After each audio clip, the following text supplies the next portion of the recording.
Hello, and welcome to this episode of Nonstop Nonprofit. Wow, today's episode is so jam-packed it's practically bursting.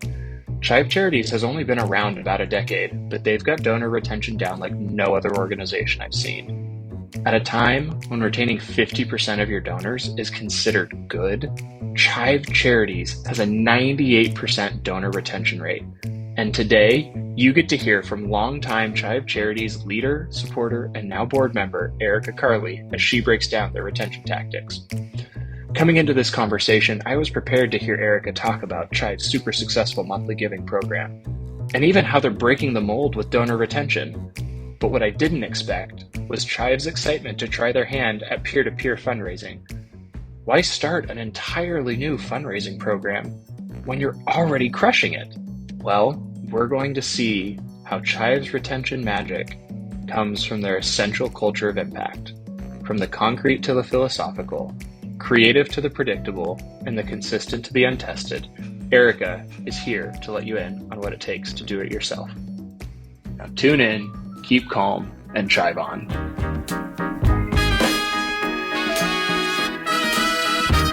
It is your number one priority to ensure that your business can continue to deliver on its mission, whether it's this year, next year, and beyond. So we're creating this inclusive environment, building between diverse communities to ensure that our young people can thrive. I'm always so baffled when I do webinars. There's always somebody at the end who raises their hand and says, I'm the development director. Should I have access to the budget? I'm always like, yes, you've got to know that. The best thing you can ever do as a nonprofit leader is spend as much money as possible on your story. Then you're doing it wrong. Okay. That is unacceptable, and that is not the way to run a board. The best thing that we can do is just raise as much money as possible and then give it to the people around the world. If you're going to be sustainable, you have to have a multi-channel strategy to reach all of these different generations of donors however they want to be reached. One of the principal values that we carry as an organization is to lift grace over guilt. And we believe that grace is the greatest agent for change that anyone can ever experience. We all need each other in terms of other nonprofits working together to solve things. The more nonprofits can give their donor base that experience of the impact that's being made on the ground level, there's nothing else you have to give someone.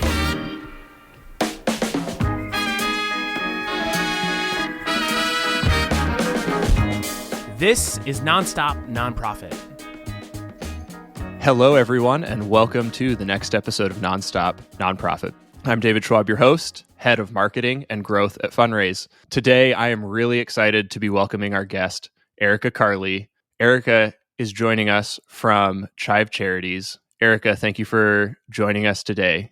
Thank you so much. I'm so happy to be here. Erika, I am so excited to jump in with you, share your wisdom with our audience. But before we do that, I would just love to hear from you, have you share a little bit of your story with our audience. If anyone knows me, you're picking up now. I am all about storytelling. I love hearing people's stories, their background, what makes them tick. So if you'll share some of that with our audience, you know, how you got started in the nonprofit sector, what first brought you to Chive Charities. I know you were telling me you've been there since almost day one, very early with Chive and its mission, but you've also been there a really long time. So what is it that first brought you there? What's kept you as long as it has? Yeah, that's always such a fun question because it brings you back. I think I knew from a young age that I wanted to work in the nonprofit sector. I always had a feeling that I'd need to be in some kind of mission-driven work to feel filled up. And it didn't happen right away. The journey was really interesting. My experiences outside of the nonprofit sector, specifically in film production, which I dove into right out of college, was a powerful introduction to the weight storytelling can carry, the way it can get people to move and act. And that understanding and interest has totally influenced my approach to the work I do now. So after a few years coordinating and then managing productions in Los Angeles for TV and documentaries mostly, I embraced that itch to dedicate my time to more mission-driven work and ended up identifying development as a career path that I felt I could be really passionate about.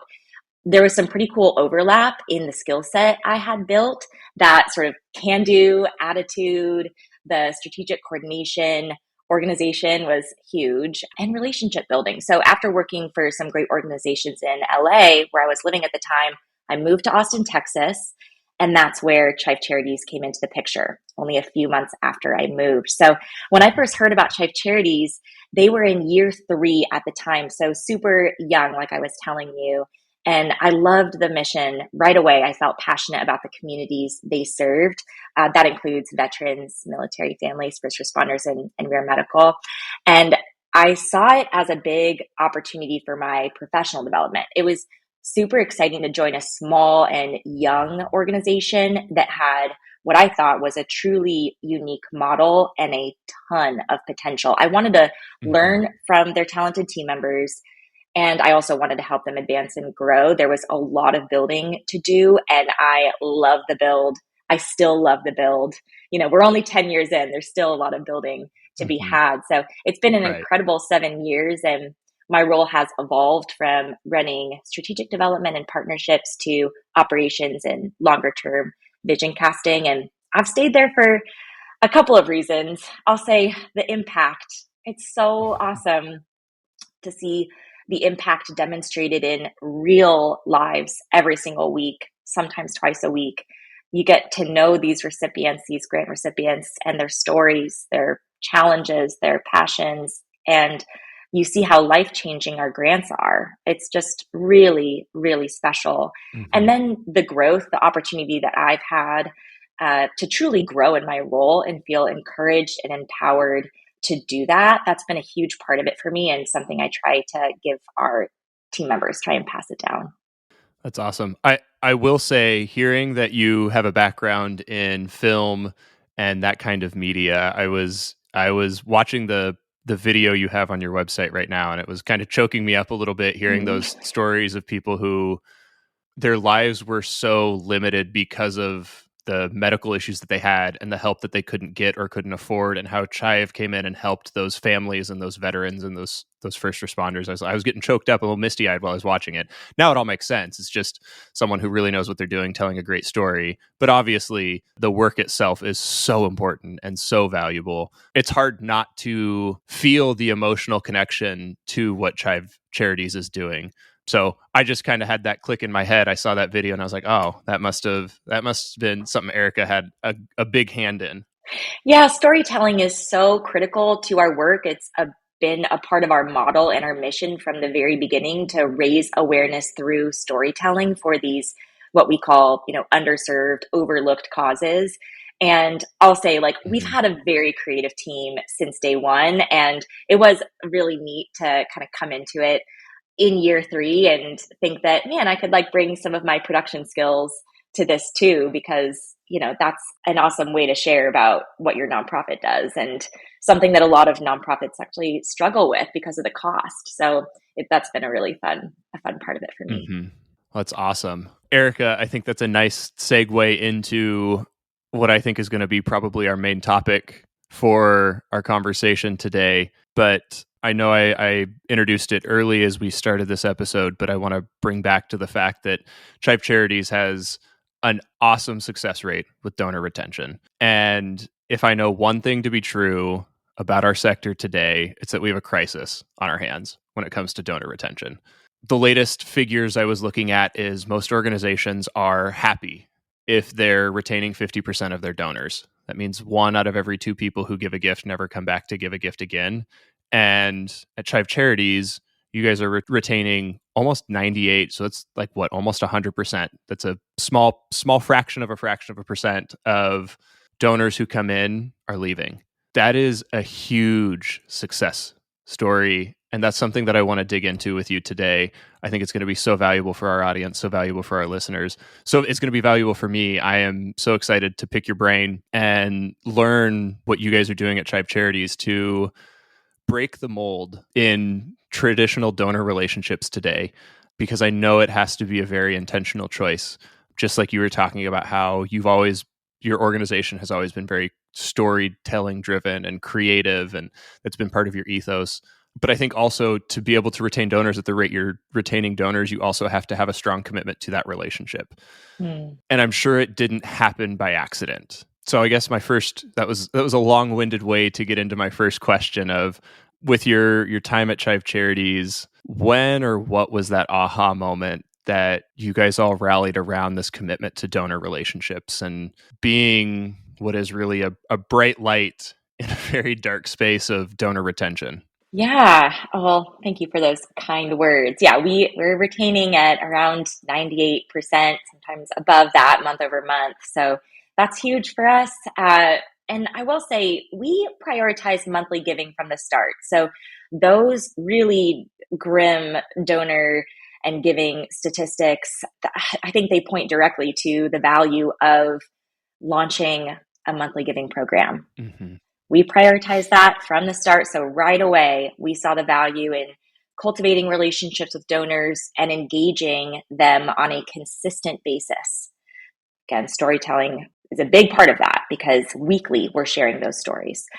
Mm-hmm. As time went on, we saw the value in our numbers. So 70% plus, a little bit, 70.6% right now of our revenue comes from this sustainable channel, from monthly giving. So that's our aha.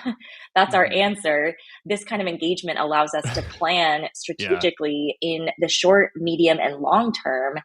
And it also gives us the incredible opportunity to build deep relationships with donors. You're part of their charitable evolution, which is so remarkable. That being said, our retention tactics have developed and evolved over time, and it's been really incredible to witness the impact over, the last almost decade. That's so cool. That I love hearing that, and specifically the commitment early on to acquiring donors as sustainers, as recurring givers, that recurring revenue, recognizing now, probably looking back, that having reliable recurring revenue is the key to growth for nonprofit organizations. I mean, it's the key to growth for any organization, is having reliable revenue. Those are things that we struggle with every day in a for-profit company, is how do we grow our revenue? How do we build a reliable base? And it sounds like for a long time, that's what Chive Charities has done. I think my next question on that would be digging a little deeper. Is it's one thing to say, we prioritized acquiring sustainers. The answer sounds easy, but oftentimes an easy answer is rarely a simple solution.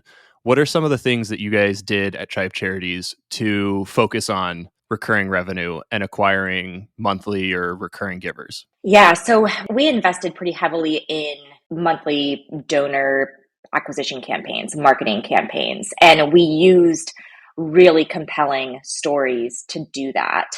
And when you do that, once you get them to the door, then it just becomes retention. So retention, having a sound retention strategy in place when you're doing that before you launch it is super important. And I will say, just thinking about some of the things that we have done to increase that donor retention once we get those donors through the door, it's one-to-one communication. We increased one-to-one communication. There is no better tactic than that. You need to do that strategically, but there's nothing more valuable than connecting with your donors intentionally and authentically. And having a high touch approach is worth the investment. So, we prioritize monthly giving.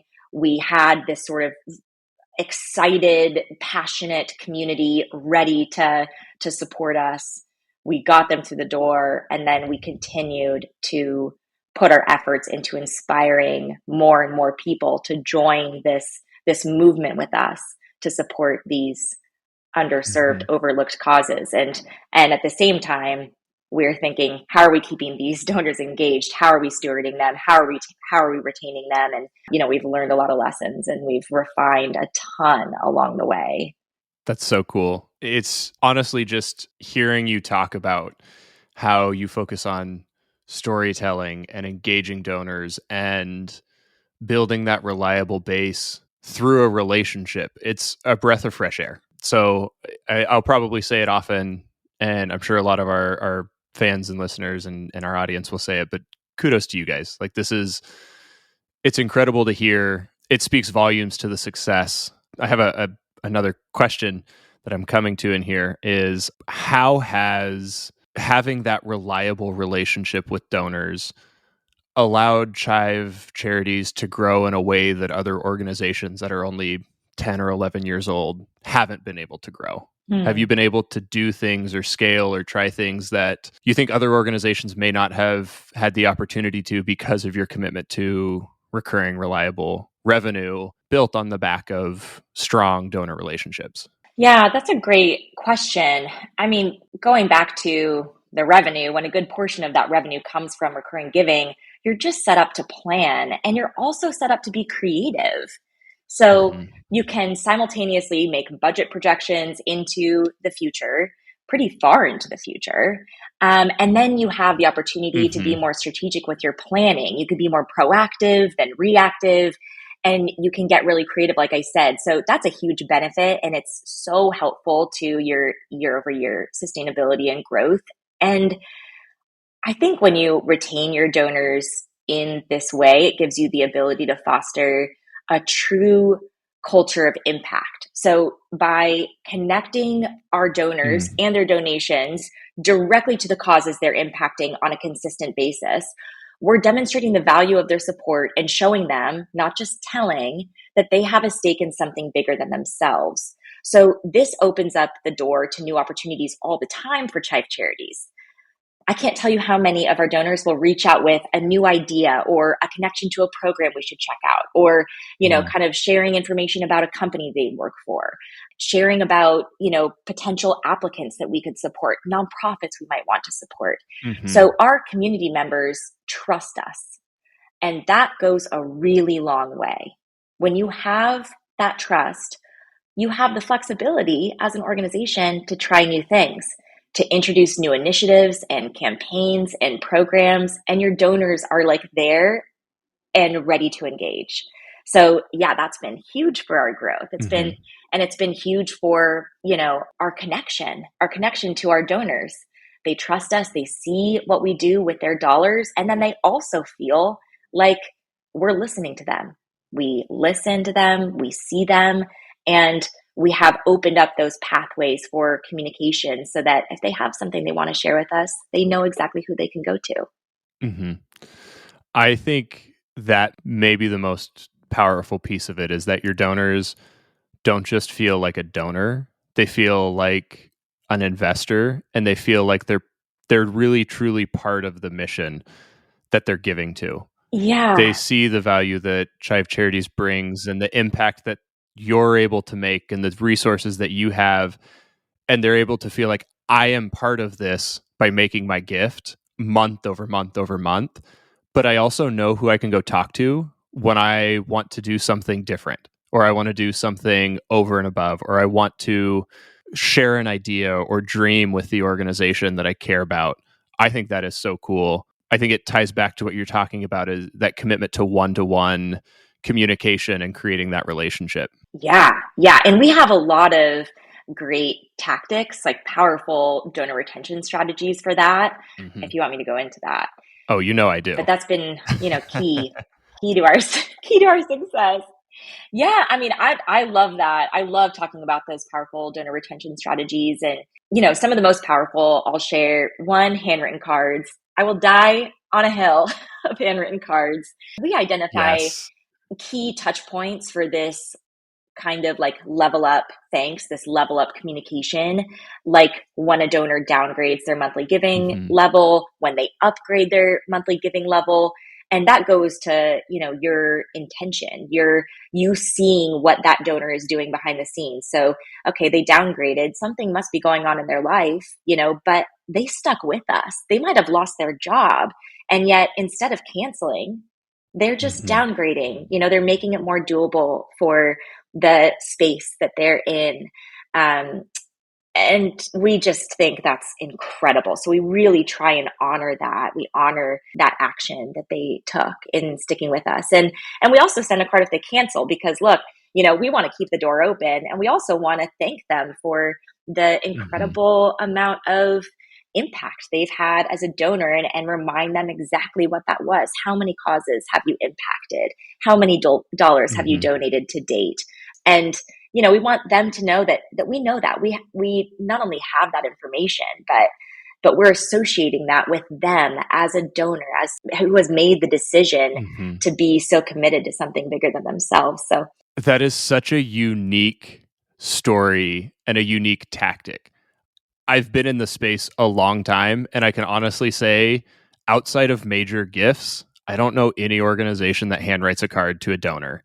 Maybe a mock handwritten card as part of a thank you package or a welcome package, but never a handwritten card intentional based on the way that they're changing their commitment, whether it's increasing or decreasing or canceling. It comes back to, the culture and everything you've instituted there. But I'm really curious, just while we're on that subject, has anyone ever responded to a handwritten card? And what are some of those responses like? all the time. And our incredible development associate, Tirza, she just sent me a note today that she got from a donor that she sent a handwritten card to.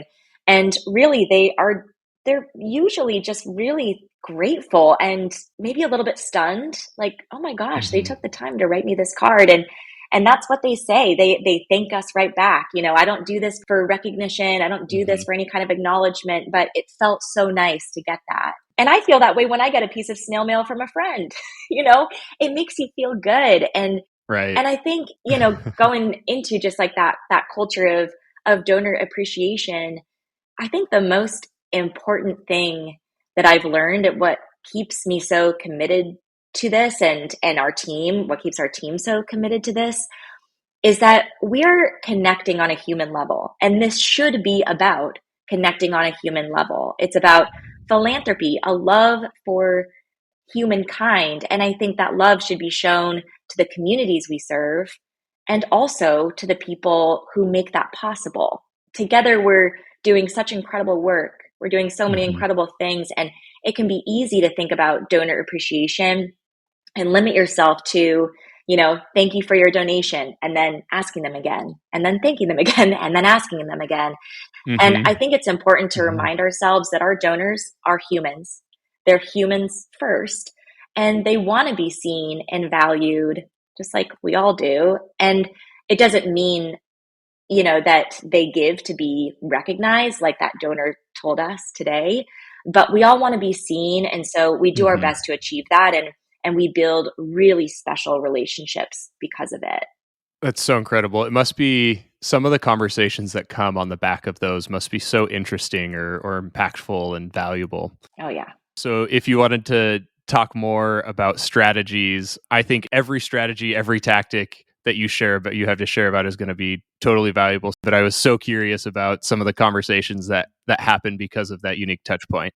One of the retention tactics that's a little bit more philosophical in nature and really powerful, I think, is your ability to listen and observe intently. So you're in a mindset to identify opportunities to meaningfully engage with your donors as humans. So that means you're consistently canvassing your donor communication. If a donor is going through a challenging time, a family member passed away, or maybe they've gone above and beyond to share about your mission, whatever it might be, you're mindful enough in that moment to pause and ask yourself, how can I make them feel seen? So maybe that is a handwritten card acknowledging what they're going through personally.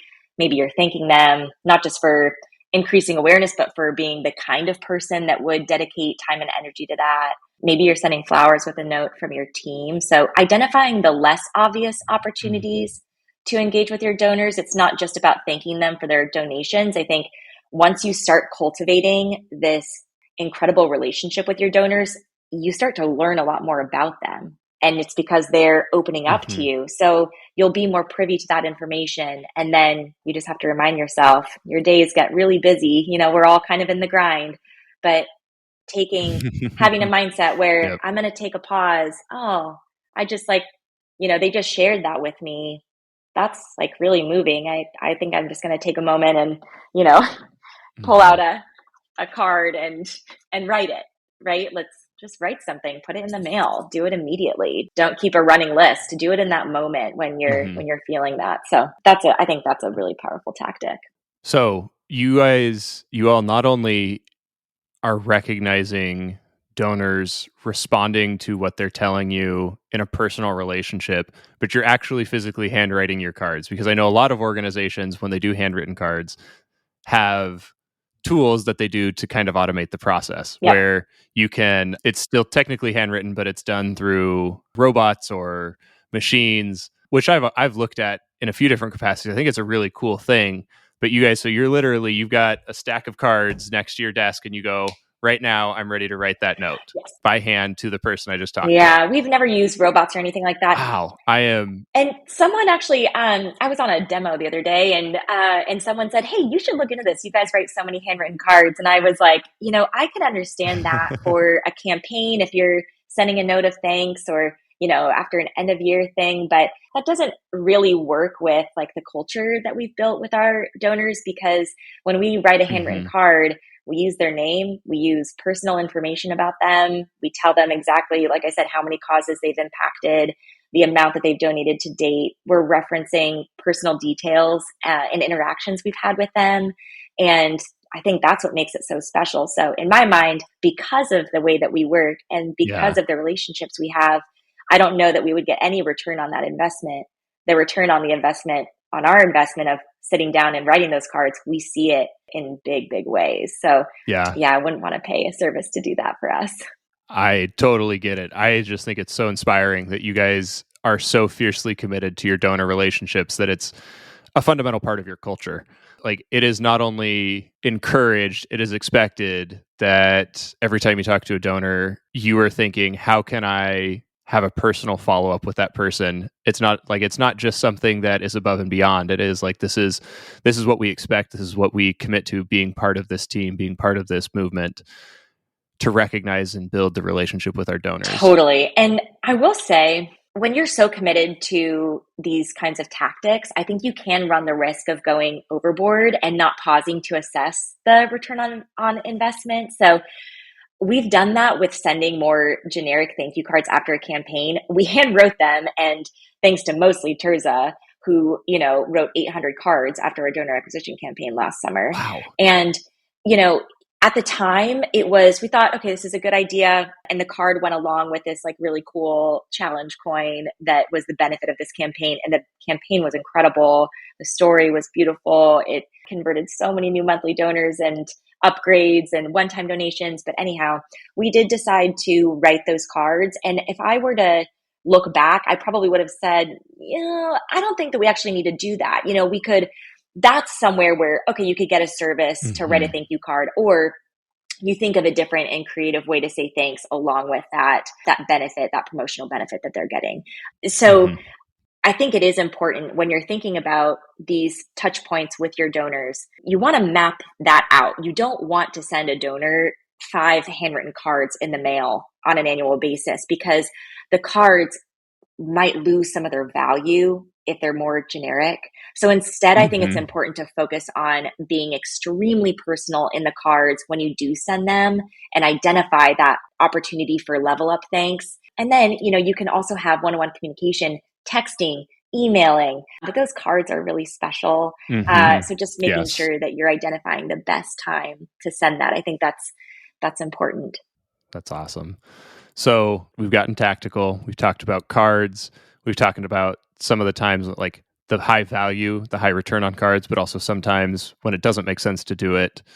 Thinking future state, what is something you're really excited this year or beyond to start trying when it comes to increasing those donor relationships? Maybe adding that next percent to get to 99 or 100% of donor retention. Yeah, well, that's a great question. I mean, I think because we have such a strong culture of impact, when I think about, new retention tactics to deploy, I'm getting a little bit more, I'm thinking a little bit bigger. So one thing I'm very excited to try this year is peer-to-peer fundraising and engaging our donors in that. And if we can do that effectively, I think what will happen is we'll see more opportunities for donor retention strategies. So with peer-to-peer, the hope is that, our committed donors would engage their networks, and then we have a whole new pool of people to engage in our community and retain with these like thoughtful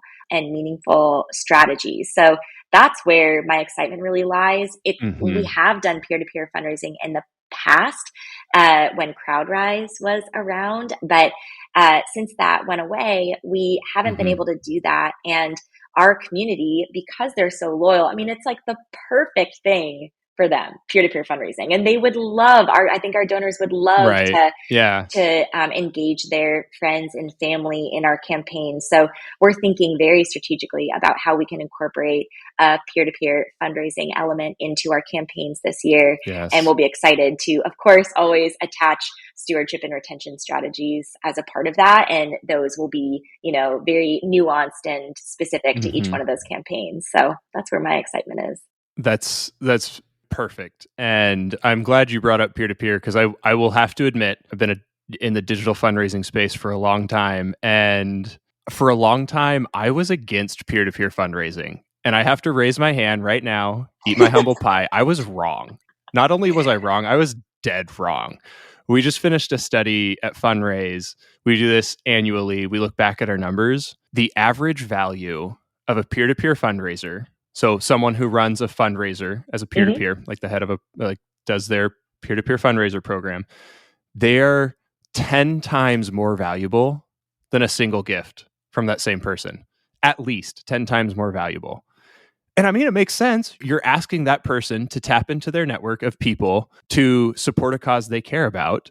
And those people that they're rallying are learning about your organization, are seeing someone they care about you, and are stepping into the cause with their friend, family member, that loved one.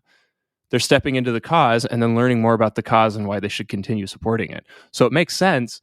But man, for a long time, I was on the fence because I was like, it makes sense. I see the value, but how do you build relationships with those donors that come in? But the more that I look at it and the more that I see it, one, the value is undeniable, but now there's so many more tools available to run these types of programs and allow your fundraisers to fundraise on behalf of you and intentionally engage with their people and share their story, but also on the back end, get the type of information you need to be able to nurture that relationship with those new donors that are coming in through your fundraisers. So I like I said, I'm eating my humble pie. I am all for peer-to-peer fundraising now.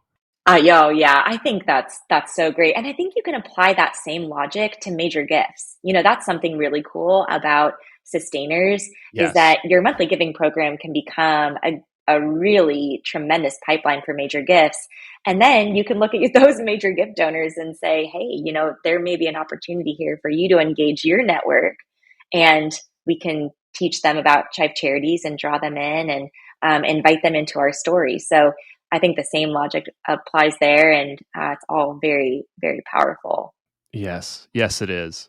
I think, and I was curious if we were going to be able to broach that subject, but I'm wondering, with the intentional relationships you're building with your donors and those very intentional personal touch points, have you seen, and this may be a hard thing to quantify, but have you seen a strong pool of those sustainers or individual givers rising the ranks and becoming what we would typically call a major donor, built on the back of those relationships you're building? Yeah, that's a great question. So I have an interesting sort of case study about that.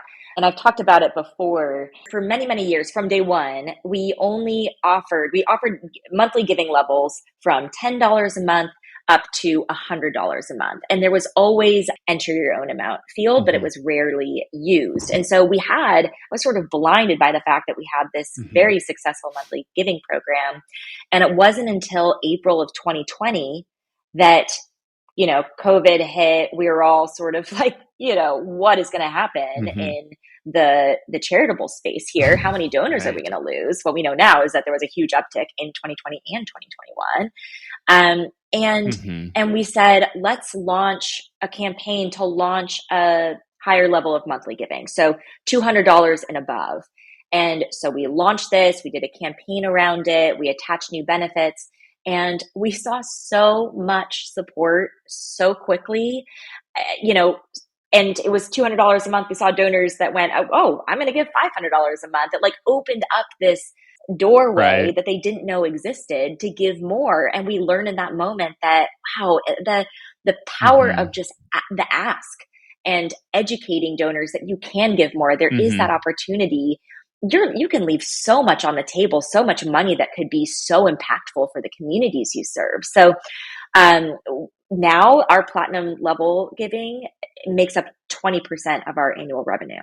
So that's been huge. Wow. And it wasn't until last year where I really started to double down on a major gifts strategy. We had what, could be called major gift donors, but it wasn't a really intentional program. We've always prioritized monthly giving, and we have partners and sponsors, of course, but we really started to drill into that. And we saw the same response that, we would ask them those 3 words, would you consider? And what we found is if we got a response to that email, would you consider having a meeting with me to discuss how you can be, instrumental to our growth, we were able to close some really big gifts and continue to relationship build with these donors who have been with us for a long time. So that charitable evolution of their giving is really incredible and just very inspiring for us to see and witness and be a part of. That's amazing. Yeah, it does not surprise me that with the way that you've prioritized building relationships, you have a culture of relationship and value of your donors that you've been able to nurture, maybe even unintentionally for a while, those opportunities to be able to open up a bigger ask. You saw it as you asked for higher recurring gift amounts, but also probably those, I always call them the hiding major donors or the hidden donors. They have much more propensity or capacity to give, but they're just waiting for the invitation. Totally. So I think it's really cool to hear some of that pay off. And I'm confident that it paid off because of the intentional work that you and your team have done, not just for the last months or few years, but really for the entire time that Chive Charities has been operating. Yeah. So Erika, we've talked some tactics, we've talked big picture and philosophy, we've talked culture. I think I'm going to be sitting for a while and thinking about what culture of impact really means and how maybe I can even bring that back to my team at Fundraise, because that's what we want to do too. We want to foster a culture of impact to help the organizations we partner with grow their impact more. So you got the wheels turning in my head for a while on that one. But I think I would be remiss if I didn't take us even a little bit more tactical. Maybe, a lot of the minds, getting into the minds of the people who are listening right now, they're going, okay, Erika, we're all in. Like, you've convinced us. It's time to change our culture, create a culture of impact. We got to go all in on major gifts. I'm going out and buying a stack of thank you cards at Trader Joe's this weekend. They're going to sit on my desk. I'm ready. But let's give some practical steps to get started. So if someone's like, hey, we've never done this before, we haven't thought about this, we've been part of the traditional thinking where I've just got to go get more donors to fill the donors that are leaving, but maybe really the answer isn't growing bigger or having a bigger file size, it's having a more loyal audience and a better relationship with my donors. What can I do, step one, what can I do today to start taking a step towards building better relationships with my donors? That's a great question. Okay, I have a couple of ideas to share here. So one, I would map out your donor journey and identify your current engagement points. How and where are you engaging with those donors? And then I would identify gaps. Where could you be more thoughtful and effective in your engagement? Are you engaging one-to-one with your donors at least once annually? Thinking about cards, thinking about text, thinking about emails, one-to-one. How are you thanking your donors? I would also look at passive cancellations, just to your point, if people are just always concerned about, okay, these donors left, now I have to go find new donors.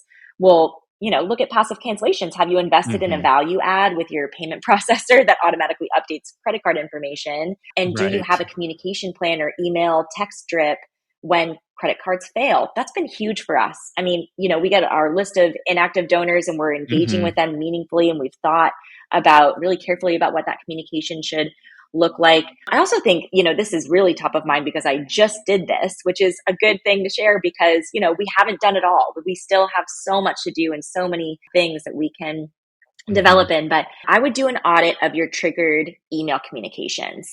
And if you don't have triggered email communications, then I would think about what that could look like for monthly donors who sign up and one-time donors. So like I said, I just did this. We're getting close to implementation, but you want to look at, what does your confirmation email say? What does it look like? And then what's the drip? So I just wrote a new drip for new monthly donors who join our Green Ribbon Fund, and an email drip for one-time donors. And that drip ladders up to a conversion play after 12 weeks.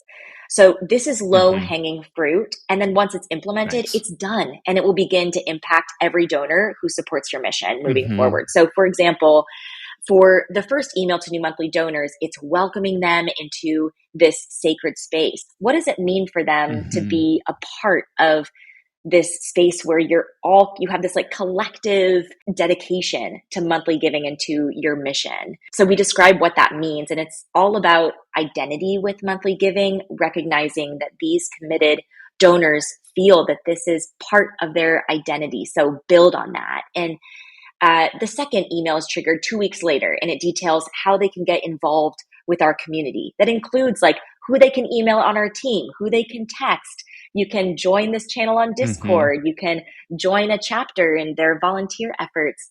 The third email has a message from our executive director and sort of wraps it up with a bow, just how impactful they are as donors. And then of course, those are all automated. Then we have that mindset to know, okay, we want to make sure we are seeing our donors and we're doing that level up thank you when it's warranted. So that's the handwritten cards. That's emails or texts that have nothing to do with them making a donation. It's just about seeing them. So that's huge. And then you already said it, you're running out to Trader Joe's to get a pack of cards, but I would say like sit down with whoever on your team is creative, design and order cards, order lots of cards, and identify those level up thank you opportunities or appreciation opportunities to communicate with your donors through snail mail. It's the best.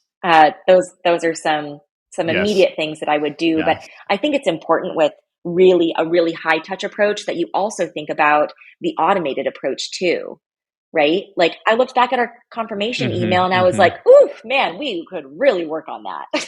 Like it's just confirming your donation, but that's an opportunity to really double down on retention, immediate tactic for retention. Yes. And that's it's a missed opportunity. So we're working on some animated GIFs that we're going to include in there that have really stunning visual components. Again, that hits on that identity and pulling people into this story that they're now going to be a part of. So you want to demonstrate that impact from the very, very beginning. And I'm so excited to get those out. So if anybody, listening in on the episode feels inspired by that, I just did it. And we've been, pretty great at the retention game for years now. So always room to grow. Right. So 2 things. One, I think we heard episode 2 featuring Erika talking about turning automation on and how to build an automation program to boost retention. I have always been a huge fan of automation. It's not easy and it takes a lot of upfront time, attention, and investment, but the return on that time invested is astronomical. So we have a few sequences at Fundraise, and one like our simple sequence when someone signs up for our newsletter at Fundraise, that's our highest engaged email that we ever send. And it's just a simple, thanks for joining our newsletter. Here's some content you might be interested in. We're so happy to have you part of our community. And the other part that you touched on there that I think is so important for not just retaining donors, but creating a culture of impact is building those communities. Like you talked about having a Discord, a place where your donors can come talk and connect and engage with other donors. Like when you're part of a community, you're seen, you're felt, you're heard. It gets you so much more invested in the cause and the movement. Well, gosh, Erika, there have been so many things we've talked about today that I'm just going to take away and sit and chew on for who knows how long. You have shared so much wisdom and insight with us today. I so appreciate you joining us and giving us an hour of your time and sharing your thoughts and your tactics and your strategies and kind of peeling back the curtain and letting everyone see how things are run at Chive Charities. For anyone listening, if they want to follow along in your journey, I'm going to go out on a limb and guess you're going to be talking about some automation and what that looks like in the donor retention process, but I also know like it's so valuable to follow you. Where can our audience engage with you? Yeah, I think LinkedIn is the best spot for me, and trying to do more sharing. I'm so impressed by people who share daily on that platform, and I'd love to get there. Me too. Yeah, it's very time intensive, but I do try and be very intentional with my posts and share some, more tactical information like this. So LinkedIn is going to be the best place. All right. Well, Erika, thank you so much for your time. I really appreciate it. I know our audience appreciates it as well. Have a great day. Thanks so much. Thanks for listening to this episode of Nonstop Nonprofit. This podcast is brought to you by your friends at Fundraise, nonprofit fundraising software built for nonprofit people by nonprofit people. If you'd like to continue the conversation, you can find me on LinkedIn or text me at 714-717-2474. And don't forget to get your next episode the second it hits the internets. Find us on your favorite podcast streaming service, hit that follow button, and leave us a review to help us reach more nonprofit people like you.